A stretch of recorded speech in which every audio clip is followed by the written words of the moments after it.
मंच पर विराजमान गुजरात के मुख्यमंत्री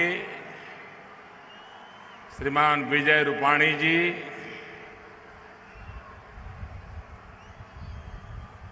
सभी वरिष्ठ महानुभाव और इससे भी ज्यादा महत्वपूर्ण हिंदुस्तान का नाम रोशन करने वाले मेरे सारे खिलाड़ी मित्र,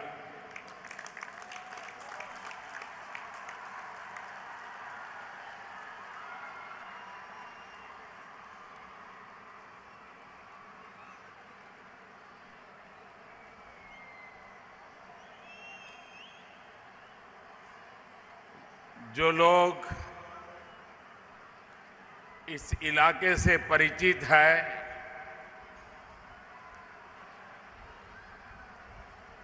दस साल पहले ये कांकरिया कैसा था,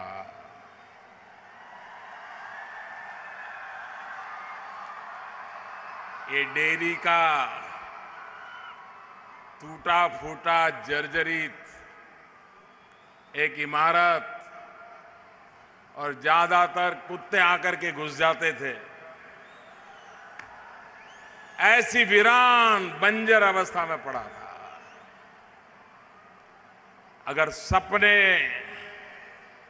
देखने का सामर्थ्य हो तो दुनिया कैसी बदलती है वो यहां पर के देख सकते।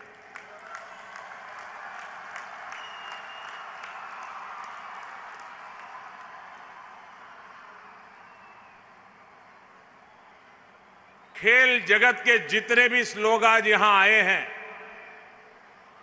मैं उनसे आग्रह करूंगा कि बाद में इस पूरे स्टेडियम की सारी फैसिलिटी देख करके जाएं और औरों को भी आप प्रेरित करें कि अब हिंदुस्तान में भी वो सारी व्यवस्थाएं विकसित हो रही हैं जो हमारे खिलाड़ी दुनिया भर में देखते हैं। मुझे जब भी हमारे देश के खिलाड़ियों से मिलने का मौका मिला, मैं उनसे जुड़ जाता हूं, उनसे बड़ी प्यार से बातें करता हूं, उनसे सुनता हूं। मैंने कभी मेरे देश के खिलाड़ियों के हौसले में कमी नहीं पाई है, उनके परिश्रम में कमी नहीं पाई है। कठिनाइयों के बीच भी दुनिया के सामने भारत का झंडा फहराने के लिए जी जान से जुटने के उनके इरादों में कभी कमी नहीं पाई है। लेकिन कठिनाई ये है कि हमारे पास सामर्थ्यवान युवा पीढ़ी है। ये पूरा न्यू इंडिया मेरे सामने है, पूरा न्यू इंडिया।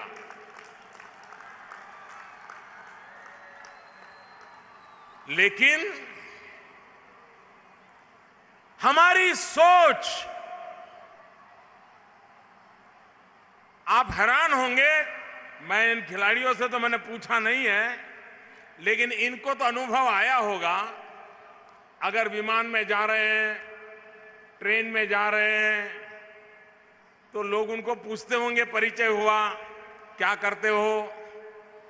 तो ये कहेगा मैं नेशनल गेम खेलता हूं, कोई कहेगा मैं इंटरनेशनल गेम खेलता हूं। तो अगला क्या सवाल आएगा मालूम है?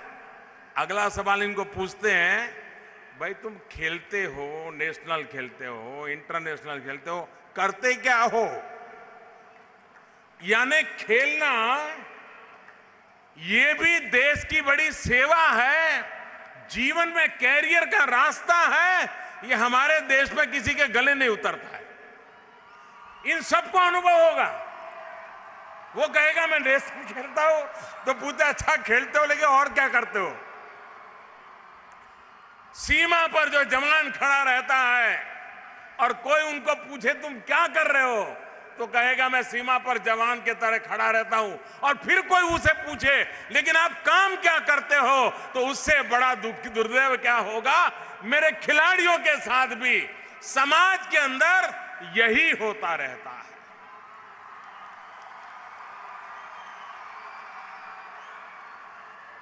और समाज में नहीं, परिवार में भी ये लोग भी जब शुरुआत की होगी तब घर में सब कहते होंगे बस खेलते ही रहोगे कि कुछ पढ़ाई करोगे, कुछ पढ़ना लिखना करना है कि नहीं करना है, सुबह होता ही निकल जाते हो। और कुछ लोग तो पुलेला गोपीचंद को भी कहते होंगे, कह रहे भाई तू मेरे बच्चों की जिंदगी मत बिगाड़। हमारे देश में ये माहौल है, ये माहौल मुझे बदलना है। खेल व्यक्ति के जीवन में तो कई ऊंचाइयों पाने का अवसर बन चुका है, लेकिन उन खिलाड़ियों के माध्यम से 125 करोड़ हिंदुस्तानी अपना माथा ऊंचा करके दुनिया के सामने जा सकते हैं।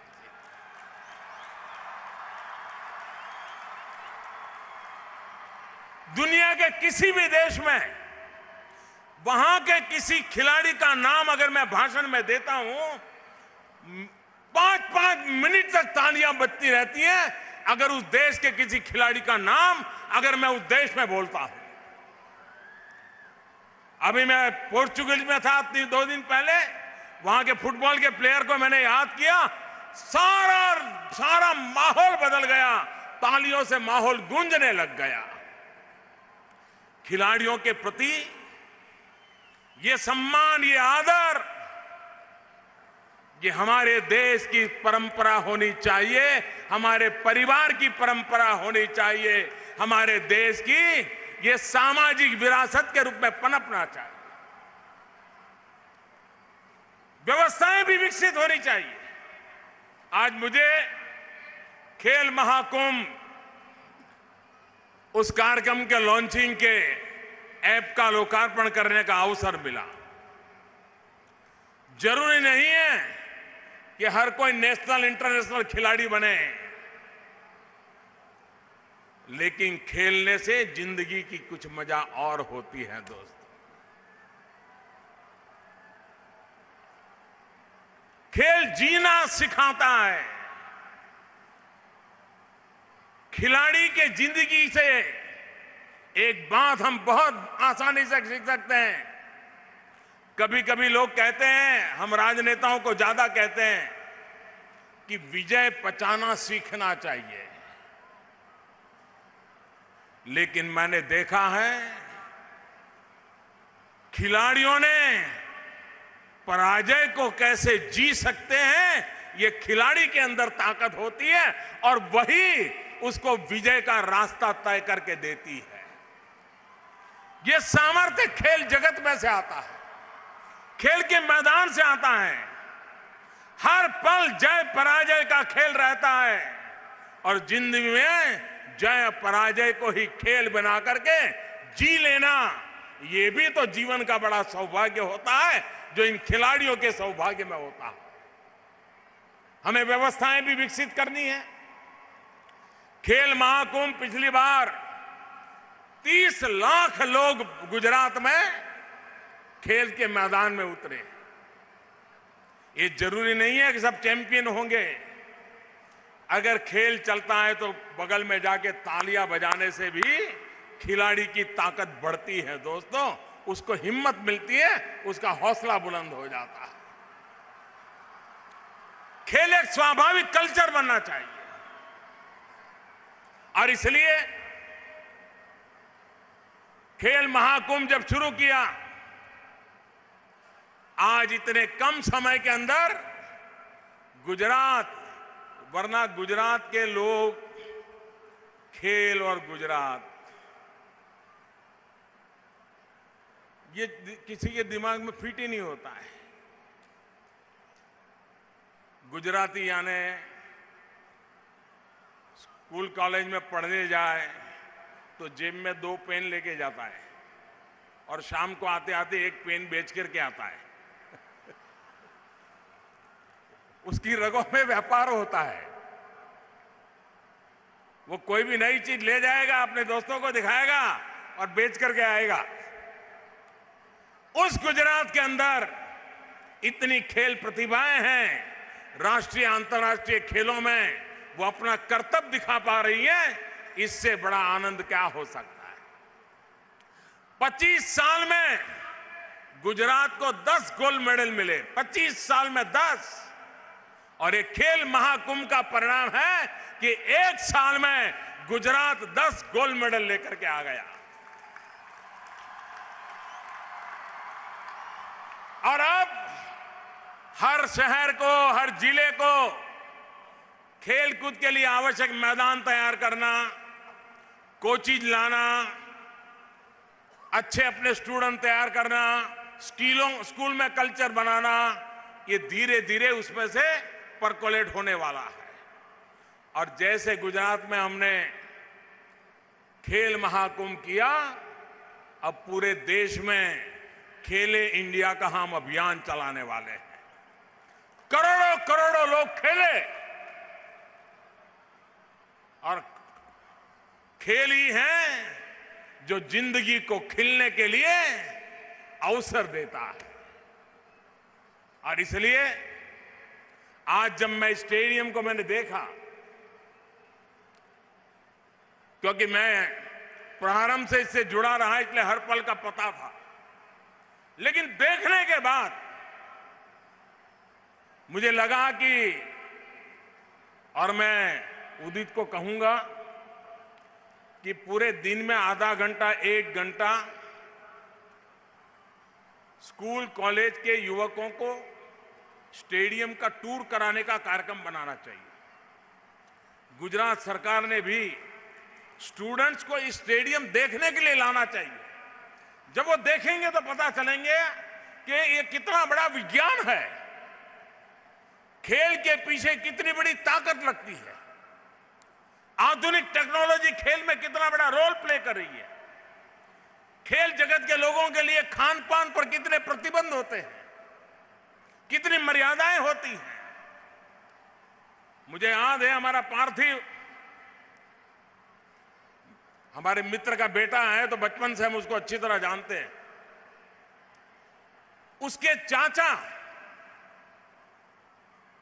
पार्थिव का अच्छा क्रिकेटियर बने, सुबह 4 बजे स्कूटर पर इस बालक को लेकर के उसके चाचा लगातार स्टेडियम जाते थे। क्या पार्थिव? लगातार, और पूरी जिंदगी अपने भाई के बेटे को एक खिलाड़ी बनाने के लिए सुबह 4 बजे उठना, कितनी ही ठंड क्यों ना हो, स्कूटर पर उसको स्टेडियम तक ले जाना, वो खेले, उसको प्रोत्साहित करना, उसमें से एक पार्थिव पटेल पैदा होता है। पूरा परिवार लग जाता है, पूरा परिवार लग जाता है। आप में से मैं सबसे आग्रह करूंगा, कभी दीपा से मिलिए। एक खिलाड़ी के रूप में तो सारा हिंदुस्तान जानता है दीपा को, लेकिन बहुत कम लोगों को पता होगा कि इससे बढ़िया मैंने कोई मोटिवेटर नहीं देखा है। कभी सुनिए उसको, शरीर का आधा हिस्सा काम नहीं कर रहा है, लेकिन जब भी बात करती है नए सपनों की बातें करती है, नए उमंग की बात करती है, नए हौसले की चरितार्थ करने की बात करती है। ये हैं लोग, और ये हमारी युवा पीढ़ी के हीरो है। इनको लेकर के देश में खेल का माहौल बनाना है, देश की युवा पीढ़ी को प्रेरित करना है, आवश्यक इंफ्रास्ट्रक्चर खड़ा करना है, और पहली बार देश में पब्लिक प्राइवेट पार्टनरशिप के मॉडल से खेल जगत का एक नया मॉडल गुजरात ने दिया है। सरकार और उद्योग जगत मिलकर के, व्यापार जगत के मिलकर के हमारी नई पीढ़ी के लिए कैसा व्यवस्था खड़ी कर सकते हैं, इसका ये नमूना है। और मुझे विश्वास है कि आने वाले दिनों में ओलंपिक के मैदानों में भारत की भी गूंज सुनाई देगी, और अधिक ताकत के साथ सुनाई देगी, और अधिक व्यापकता के साथ सुनाई देगी। दुनिया के छोटे छोटे देश भी ओलंपिक में सफलता के कारण सारे दुनिया में अपना नाम बना देते हैं। 125 करोड़ का हिंदुस्तान भी उन सपनों को पूरा कर सकता है। वो सामर्थ्य हमारे देश में है। अवसर चाहिए नौजवानों को, व्यवस्था चाहिए नौजवानों को, और परिवार से पूरा समर्थन चाहिए नौजवानों को। यही नौजवान हमारे देश के भविष्य को बदलने का सामर्थ्य रखते हैं। और इसलिए एक ऐसी व्यवस्था खड़ी हुई है। मैं भी देश में जहां जहां खिलाड़ियों से मिलूंगा, मैं उनसे जरूर आग्रह करूंगा कि आप जरा इस व्यवस्था को देख के आइए। उसमें क्या और सुधार किया जा सकता है और क्या जोड़ा जा सकता है। धीरे धीरे देश में इस प्रकार की व्यवस्थाएं कैसे विकसित करें, खेल के मैदान की तरफ लोगों को आकर्षित कैसे करें। वरना आज वीडियो गेम के पीछे हमारा बचपन बर्बाद हो रहा है। दोस्तों, मुझे खेल के मैदान में बच्चे चाहिए, खेल के मैदान में। और मैं कभी स्कूलों में जाता था, जब गुजरात में था तो मैं स्कूलों में जाता था, 2-2, 3-3 दिन लगातार जाता था और बच्चों को एक सवाल पूछता था कि दिन में कितनी बार तेरे शरीर में पसीना निकलता है, कितना दौड़ते हो, पैर चढ़ जाते हो नहीं चढ़ जाते हो, सीढ़ी कितने तेजी से चढ़ पाओगे। और कभी मुझे दुख होता था, बहुत सारे बच्चे कहते थे नहीं जी, पसीना वसीना क्या होता है, स्कूल आते हैं सीधे ही घर चले जाते हैं और फिर कहीं बाहर जाते नहीं। ये बचपन हमारे लिए उज्जवलता की निशानी नहीं है। ये हम सबका दायित्व है कि हमारे परिवार के बच्चों को खेल के मैदान से जोड़े। साधनों के बिना भी खेल खेला जा सकता है। फुटबॉल मुझे अभी भी समझ नहीं आ रहा है। क्रिकेट में हमने अच्छा किया है, गर्व की बात है, करते रहना है। लेकिन फुटबॉल और हॉकी, इसको हम भूल नहीं सकते। मेरा साथी भूतिया यहां बैठा है, इसने देश का नाम रोशन किया है फुटबॉल की दुनिया में। इस बार अंडर 19 फीफा वर्ल्ड कप इस बार भारत में होने जा रहा है। मैं दुनिया के खिलाड़ियों को इसलिए ला रहा हूं, मेरे देश के जवानों की इच्छा जगे।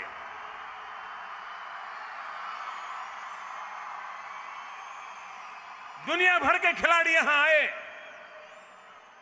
और इसलिए ये हमारा काम है। हम आने वाले दिनों में क्रिकेट के सिवाय भी बहुत खेल है जिनमें भारत अपनी महारत हासिल कर सकता है। शूटिंग के क्षेत्र में, तीरंदाजी के क्षेत्र में वैयक्तिक रूप से भारत के नौजवान अच्छा कर रहे हैं। और आपने देखा होगा खेल की दुनिया में भी बेटियां बेटों को परास्त कर रही हैं। दोस्तों, बेटियां नाम रोशन कर रही है। एक से बढ़कर के एक काम, हिंदुस्तान को गौरव दिलाने का काम हमारे देश की बेटियां कर रही है। अगर मेरे देश की बेटियों में ये सामर्थ्य है तो उससे बड़ी हमें प्रेरणा क्या चाहिए, इससे बड़ी प्रेरणा क्या चाहिए। आइए दोस्तों, देश भर के अंदर खेल जीवन का हिस्सा बनाने का एक अभियान चलाएं, व्यवस्थाएं विकसित करें, उद्योग जगत आगे आए, परिवार आगे आए, सरकारें आगे आए, समाज आगे आए और भारत खेल की दुनिया में भी अपना नाम रोशन करे। इसी एक कामना के साथ मेरी आप सबको बहुत बहुत शुभकामनाएं हैं। ये ऐसा कार्यक्रम है, नया हिंदुस्तान मेरे सामने बैठा है, यहां से जाने का मन न करे ऐसा माहौल है। लेकिन यहां से जाते ही रात को 12 बजे पार्लियामेंट में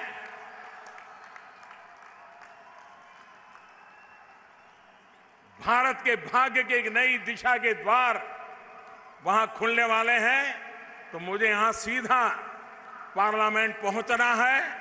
लेकिन फिर भी जितना समय था आप सबके बीच बिताने का अवसर मिला, मैं इन खिलाड़ियों का हृदय से आभारी हूं कि आप लोग आए, क्योंकि सचमुच में हमारे शब्दों से आपके पसीने की ताकत बहुत है, आपकी मेहनत की ताकत बहुत है।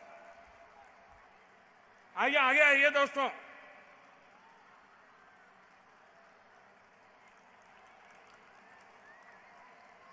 ये लोग हैं जिन्होंने देश का नाम रोशन किया है। और इसमें ताजा ताजा नाम आपने सुना होगा श्रीकांत का। श्रीकांत जरा हाथ ऊपर करो। श्रीकांत अभी अभी दुनिया में हिंदुस्तान का नाम रोशन करके आया है।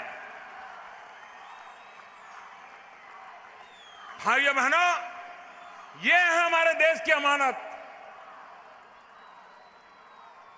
हम सब खड़े होकर के तालियों की गूंज से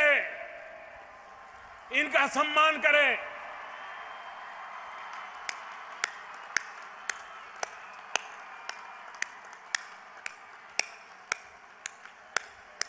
बहुत बहुत धन्यवाद।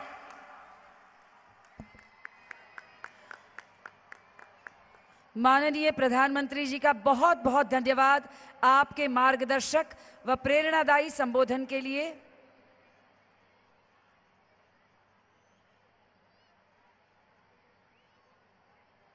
आप सब अतिथिगण, खेलवीर, आमंत्रित गण और नगरजनों का धन्यवाद कि आप इतनी बड़ी तादाद में यहाँ आए और आज के हमारे कार्यक्रम को सफल बनाया।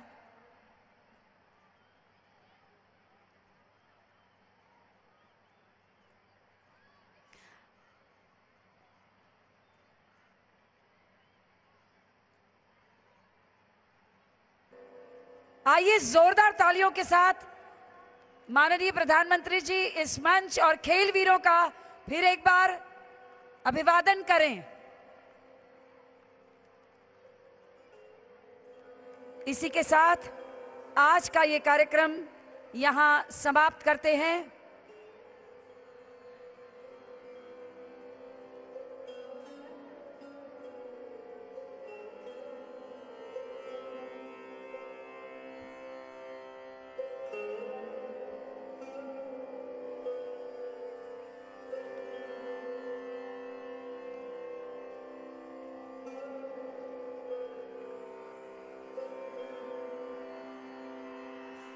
धन्यवाद माननीय प्रधानमंत्री जी आपका। आज का ये कार्यक्रम यहां समाप्त करते हैं। अपने आसपास स्वच्छता बनाए रखें। हिना सक्सेना को अनुमति दें। नमस्कार।